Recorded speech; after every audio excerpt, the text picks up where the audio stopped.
Professor Zuber-Skerritt, convener of the third Postgraduate Research and Supervision program, funded by the Federal Department of Employment, Education and Training, Australia.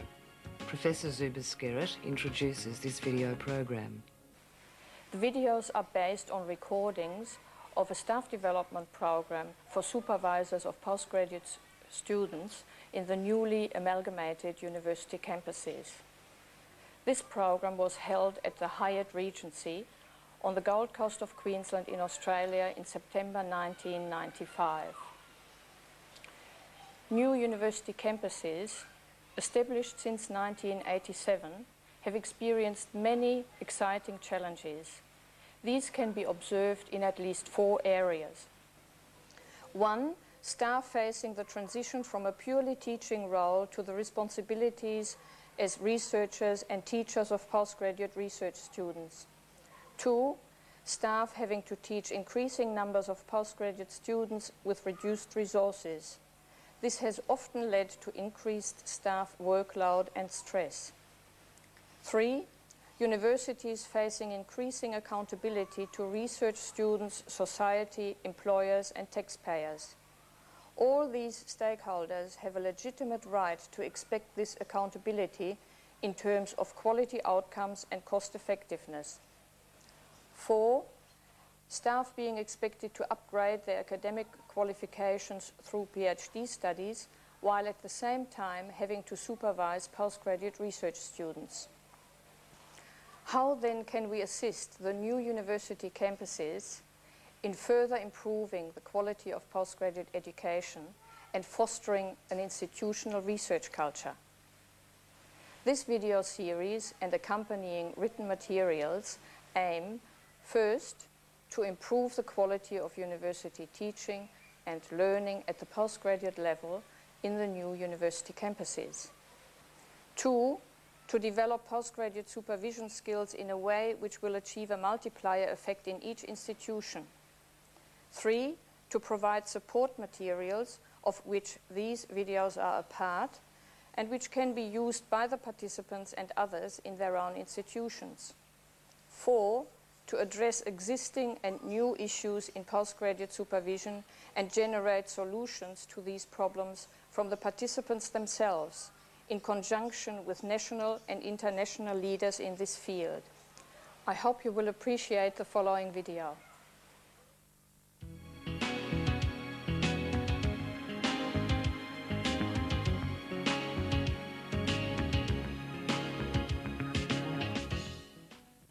As you know, higher education has undergone a revolution over the past 5 to 7 years.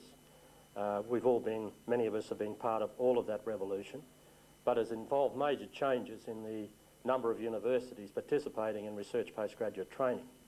When I looked at the most recent statistics of enrolments in higher education in comparison for the last couple of years, that was 1993 to 1994, I saw that the total load for the system has increased by 3%. In contrast, the research postgraduate load of the system has increased by 9%, threefold above the increase of the system. When I look at my own university, what has happened at Griffith, and I'm sure it's happening at other universities in Queensland that are participating in this workshop, Griffith has undergone a 25% compound growth in research higher degree load since 1992.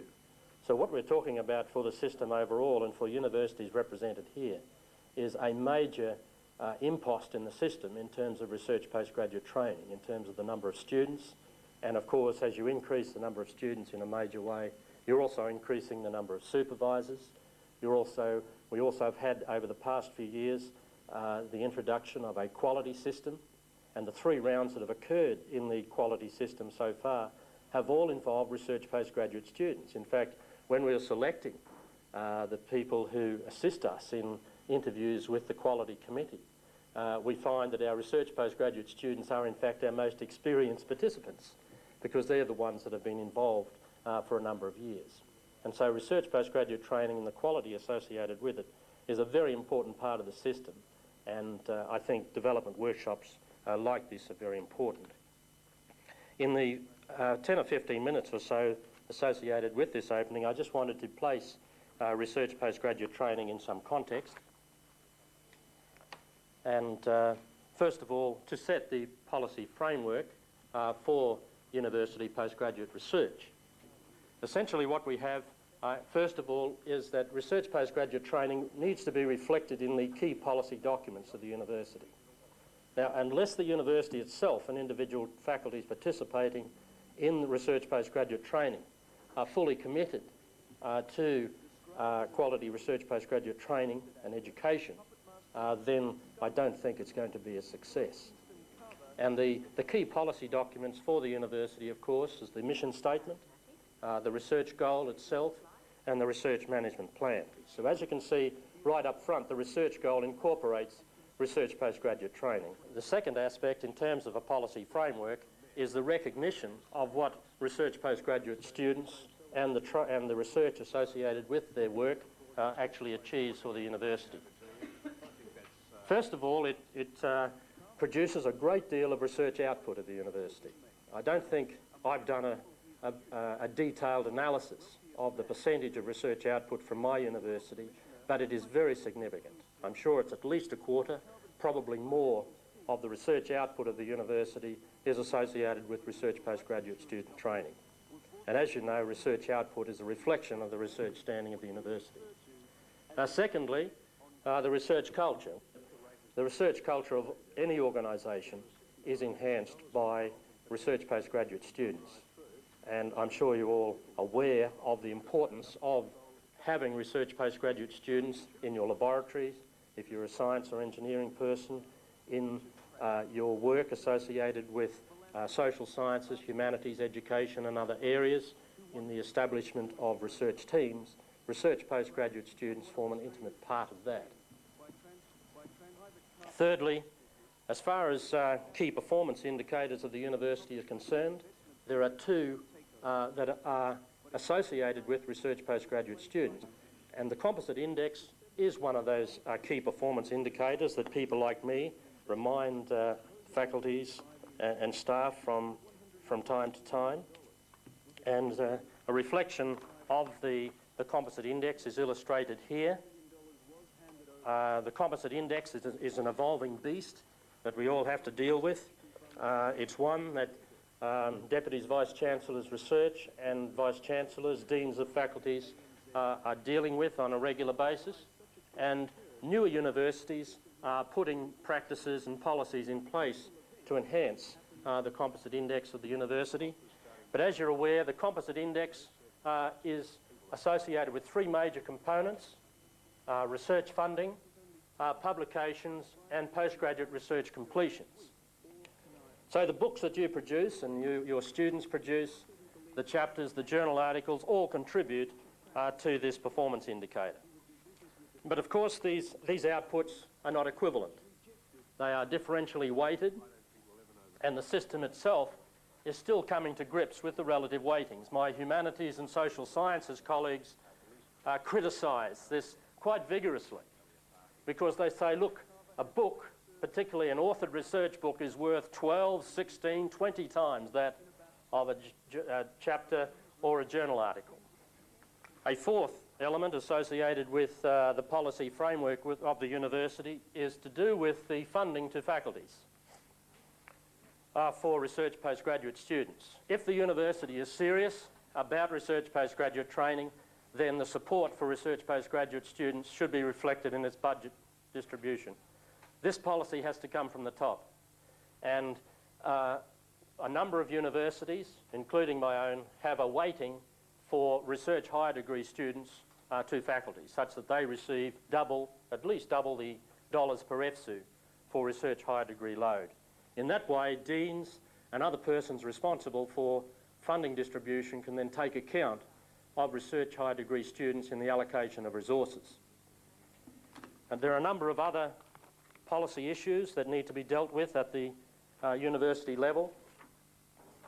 The fifth one, which has been important at Griffith, and I'm sure is important at other universities represented here, is the support for your postgraduate student association. Now, it's important, at least in our context at Griffith, that the postgraduate students had their own consolidated base as a postgraduate student association. At Griffith in the early 90s and late 80s, they were a part of the General Student Union and were really an afterthought when it came to funding distribution. What we've done at Griffith is to give strong support for the independent establishment and funding base for the postgraduate students such that they can employ their own staff, embark on their own mission and objectives, and indeed do something to help themselves as a postgraduate student association. But that needs to come from the university as well. Facilities in support, intellectual property and patents policy is an important area affecting postgraduate students that they need to be familiar with right up front as a result of the enrolment process. Responsibilities and code of practice, academic staffing issues, staff development programs and research postgraduate qualifications. It's wonderful to have these workshops dealing with staff development, but they've got to build on staff development programs that are already available at the university itself. And the human resource management policy of the university needs to have incorporated staff development programs which support the research postgraduate training aspect. Research postgraduate qualifications is another area, another key policy issue, and at Griffith we're gradually moving to enhance the research postgraduate qualifications of our staff. We're currently of the order of 46% of our academic staff as PhDs, and we've put in policies and procedures in place to keep that going. I wouldn't feel comfortable as a university until it reaches of the order of 60-odd% at least, taking account of the different levels of academic staff within the university. So I think that has an impact on the research postgraduate training program. And equity issues, there are a multiplicity of equity issues facing universities in research postgraduate training policy. One of those at Griffith is an attempt to enhance the number of women participating. At the moment we have 47% of our RHD students who are women, and we are attempting to increase that to as close as we can get to 50%. So I think those represent, that represents a summary of the policy framework of a university from my experience serving as 5 years as Deputy Vice-Chancellor Research at Griffith. And I great pleasure in officially opening this training workshop. Thanks very much.